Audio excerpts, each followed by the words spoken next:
세상의 모든 감성이 머무는 곳, 여기는 감성 라디오 사연 읽어주는 송여사입니다. 바람끝이 제법 쌀쌀해진 걸 보니 어느덧 가을이 우리 곁에 성큼 다가왔나 봅니다. 외로운 계절일수록 사람의 온기가 더욱 그리워지기 마련이죠. 하지만 때로는 가장 가까이서 온기를 나누던 사람이 가장 시린 비수가 되어 심장을 찌르기도 합니다. 오늘 들려드릴 사연이 바로 그런 이야기입니다. 세상에 믿을 사람 하나 없다는 그 씁쓸한 한마디가 절절하게 와닿는 한 여인의 사연, 지금부터 여러분과 함께 들어보겠습니다. 세상에서 가장 완벽한 가족. 제가 남편 준우 씨와 결혼할 때만 해도 저희 친정집은 꽤 넉넉한 편이었습니다. 어머님은 저를 복덩이라 부르시며 정말 친딸처럼 예뻐해 주셨죠. 저는 그런 어머님을 하늘처럼 믿고 의지했고 세상 누구보다 행복한 결혼 생활을 하고 있다고 믿었습니다. 지난 4월의 어느 봄날 저는 간 내린 커피 향을 맡으며 거실에 걸린 웨딩 사진을 보고 있었어요. 사진 속 행복한 저희 가족의 모습은 여전했으니까요. 그날 오후 어머님은 제가 좋아하는 쑥으로 갓 버무린 쑥떡을 들고 저희 집에 오셨습니다. 우리 미정이 봄 타느라 입맛 없을까 봐 내가 얼른 만들어 왔지. 현관에 들어서자마자 저를 꼭 껴안아 주시는 어머님의 품은 언제나처럼 따뜻했습니다. 한참을 다정하게 이야기 나누던 중 어머님이 문득 생각났다는 듯이 말씀하셨어요. 아, 맞다. 내 신랑 어릴 적부터 친동생처럼 따르던 경이 기억하지? 그 애가 요즘 내 신랑 회사 일을 도와주기 시작했단다. 경이라면 저도 몇 번 본 적이 있었습니다. 싹싹하고 부침성 좋은 아가씨였죠. 어머, 정말요? 잘 됐네요. 제 대답에 어머님은 미소를 지으며 말을 이었습니다. 그럼. 경희 걔가 집안도 부동산으로 꽤 넉넉해서 굳이 일 안 해도 되는데 오빠 일 도와주겠다고 나선 거라지 뭐니. 기특하기도 해라. 어머님은 경희가 얼마나 야무지고 착한지에 대해 한참을 칭찬하셨습니다. 남편의 든든한 조력자가 생긴 것 같아 저 역시 마음이 놓였습니다. 균열의 시작. 경희가 회사에 들어온 지 2달이 지났을까요? 집안 공기가 전과 같지 않았습니다. 숨막히는 습기가 온 집안을 무겁게 짓누르던 밤, 저는 늦는 남편을 기다리며 소파에 웅크리고 있었죠. 시계는 이미 자정을 향해 달려가고 있었고 빗방울이 창문을 세차게 두드리기 시작했습니다. 띠리릭 현관문이 열리는 소리에 달려나가자 술에 취한 남편이 비틀거리며 들어섰습니다. 프로젝트 마무리하느라 늦었어. 그의 젖은 옷깃에서는 제 것이 아닌 달콤하고 짙은 향수 냄새가 확 풍겨왔습니다. 심장이 쿵 하고 바닥으로 떨어지는 것 같았어요. 오늘도 야근했어? 제 목소리는 저도 모르게 떨리고 있었습니다. 남편은 귀찮다는 듯 넥타이를 풀며 대답했죠. 요즘 정신없어. 제 얼굴도 보지 않는 그 모습에 억장이 무너졌지만 저는 애써 마음을 다잡았습니다. 어릴 때부터 본 사이인데 설마. 스스로를 다독였습니다. 며칠 뒤 마트 주차장 차 안에서 남편을 기다리다 무심코 조수석 바닥을 보게 되었습니다. 그곳엔 제 것이 아닌 반짝이는 큐빅이 박힌 귀걸이 한쪽이 떨어져 있었습니다. 그걸 집어드는 순간 손끝에서부터 찬 기운이 온몸으로 퍼져나가는 것 같았어요. 저는 떨리는 손으로 어머님께 전화를 걸어 모든 것을 털어놓았습니다. 어머니, 제가 이상한 걸까요? 남편 차에서 이런 게 나왔어요. 울음 섞인 제 목소리에 어머님은 세상 누구보다 다정하게 저를 달래주셨습니다. 얼마나 놀랐어. 괜한 걸로 마음 쓰지 마. 경희 걔가 워낙 칠칠치 못해서 물건을 잘 흘리고 다녀. 오빠 차 얻어 타고 다니다가 떨어뜨렸나 보지. 둘이 20년을 넘게 남매처럼 지낸 사이인데 별일 있겠니. 어머님의 단호하고 따뜻한 목소리에 제 불안했던 마음이 눈 녹듯 사라지는 것 같았습니다. 오히려 그런 의심을 한 제 자신이 부끄러워졌죠. 네, 어머니. 죄송해요. 제가 괜한 걱정을. 전화를 끊고 텅 빈 차 안에서 저는 어머님의 위로에 감사하며 안도의 한숨을 내쉬었습니다. 세상에 우리 어머님만큼 나를 믿어주고 아껴주시는 분이 또 있을까? 지옥의 문이 열리다. 그렇게 어머님만 철석같이 믿고 지내던 어느 날 저희 집에 청천벽력 같은 소식이 전해졌습니다. 친정 아버지의 사업이 부도가 나면서 하루아침에 집안이 어려워진 것이죠. 이에 충격받은 친정 아버지가 쓰러지셔서 병상에 누웠고 친정집이 말이 아니었습니다. 그 즈음 하루가 멀다고 전화하시던 어머님의 전화도 뜸해졌어요. 겸사겸사 어머님도 걱정되어 아침부터 서둘러 열무김치를 담갔습니다. 한여름의 태양이 아스팔트마저 녹일 듯 이글거리던 오후였습니다. 맴맴 하고 끊임없이 울어대는 매미 소리가 제 불안한 마음을 더욱 헤집어 놓는 것 같았죠. 어머님이 좋아하시는 열무김치를 한 통 가득 담아 시댁으로 향했습니다. 초인종을 누르려던 순간 담벼락 너머 마당과 이어진 거실에서 웃음소리가 새어 나왔습니다. 날이 더워 창문을 활짝 열어둔 모양이었어요.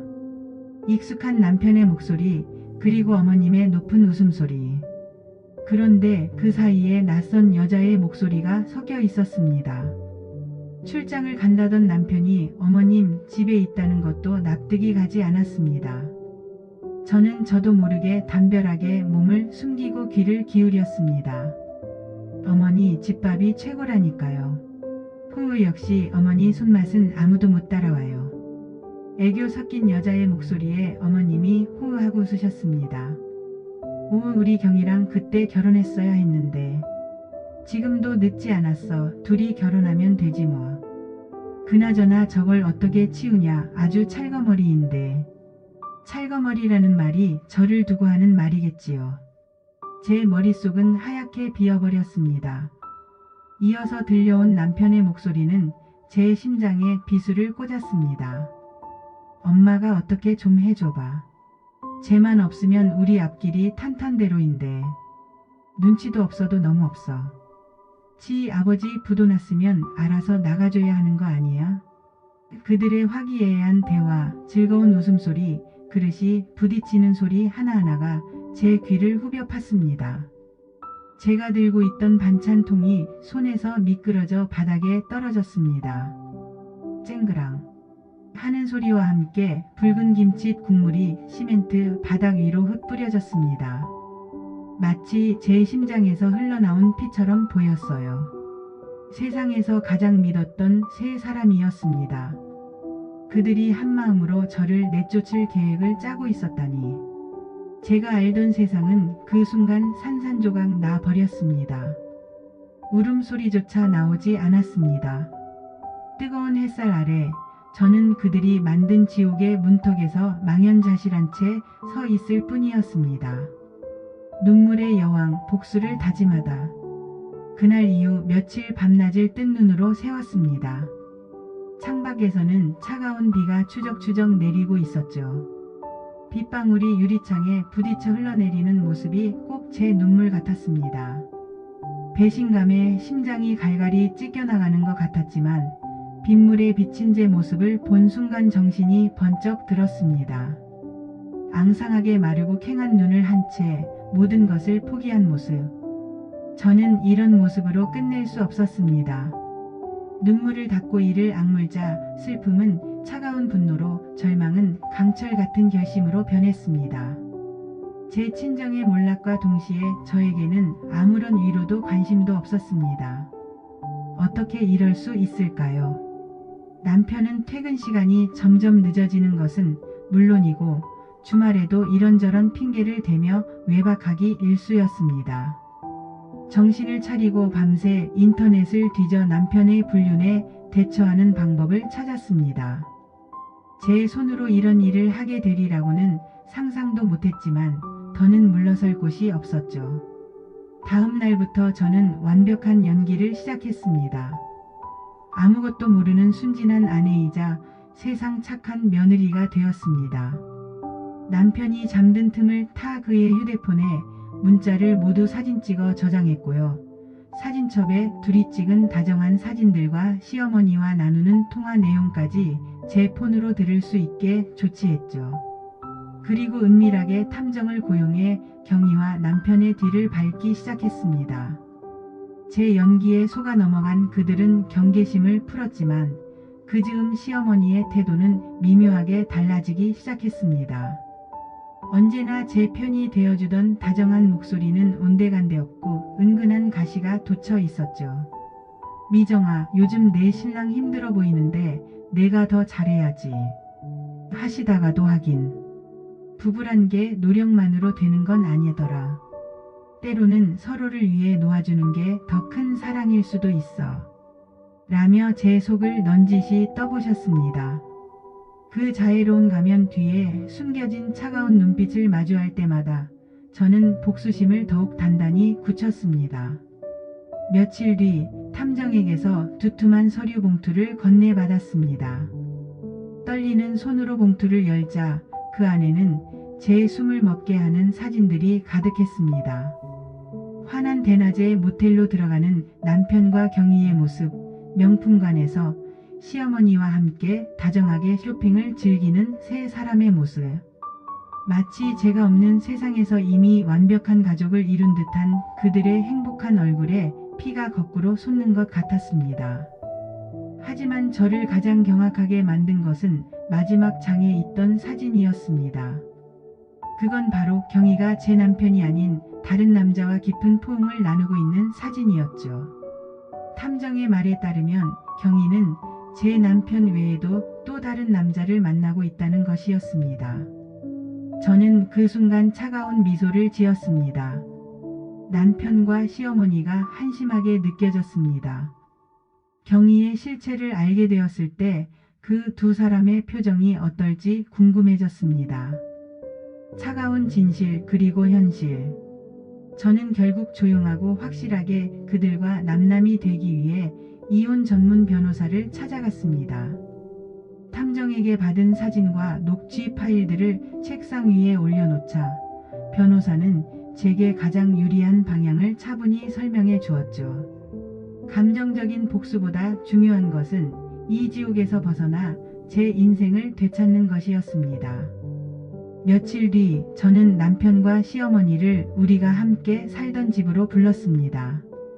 거실 한편에는 미리 정리해둔 남편의 옷가지를 담은 캐리어 2개를 세워두었죠. 어리둥절한 표정의 두 사람 앞에 저는 커피 테이블 위로 사진 몇 장을 조용히 밀어놓았습니다. 남편과 경희가 모텔에 들어가는 사진, 그리고 세 사람이 다정하게 쇼핑하는 사진. 두 사람의 얼굴이 하얗게 굳어갔습니다. 이게 다 뭐냐? 남편이 소리치기 전에 저는 마지막 사진을 꺼내 놓았습니다. 경희가 다른 남자와 안고 있는 사진이었죠. 어머님이랑 준우 씨가 그렇게 믿던 경희 씨 만나는 남자가 또 있더라고요. 제 담담한 말에 남편과 시어머니는 서로를 바라보았습니다. 그들의 눈에 떠오른 것은 당황과 분노, 그리고 서로에 대한 불신이었습니다. 모든 계획이 틀어지고 믿었던 동아줄이 썩은 것이었음을 깨달은 얼굴이었죠. 그들은 더 이상 제게 화를 내지 못했습니다. 서로를 탓하며 삿대질하기 시작했으니까요. 저는 그 추한 모습을 뒤로하고 준비해 온 이혼 서류를 내밀었습니다. 소송까지 가서 시끄럽게 만들고 싶지 않아요. 위자료랑 재산 분할은 변호사님 통해서 진행할게요. 그 후 몇 달간의 지루한 법적 공방이 이어졌습니다. 그들은 끝까지 서로에게 책임을 떠넘기며 다퉜고 그 과정에서 그들의 민낯은 더욱 추하게 드러났습니다. 결국 저는 법의 테두리 안에서 제가 받아야 할 몫을 모두 받고 그들과의 인연을 완벽하게 끊어낼 수 있었습니다. 지금 저는 작은 오피스텔에서 혼자 살고 있습니다. 가끔 창밖을 보며 멍하니 지난 시간을 떠올릴 때도 있지만 후회는 없습니다. 차가운 겨울 공기 속에서 마시는 따뜻한 커피 한 잔의 소중함을 이제는 압니다. 모든 것이 제자리로 돌아오려면 아직 시간이 더 필요하겠지만 저는 괜찮습니다. 지옥 같은 시간 속에서 제 자신을 지켜냈으니까요. 네. 오늘 사연 어떻게 들으셨나요? 저는 사연을 읽는 내내 가슴이 먹먹해서 혼났습니다. 한 사람의 인생을 자신의 욕심을 채우기 위한 장기말로 생각했던 그들. 천사의 가면을 쓰고 있던 시어머니와 그 아들에게 진정한 가족의 의미는 무엇이었을까요?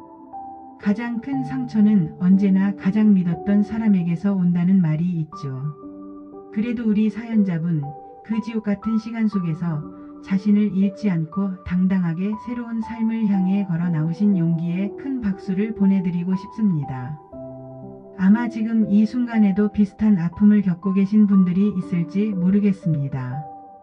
부디 혼자 끙끙 앓지 마세요. 여기 사연 읽어주는 송여사가 언제나 여러분의 이야기를 기다리고 있겠습니다. 구독, 좋아요, 알림 설정은 사랑입니다.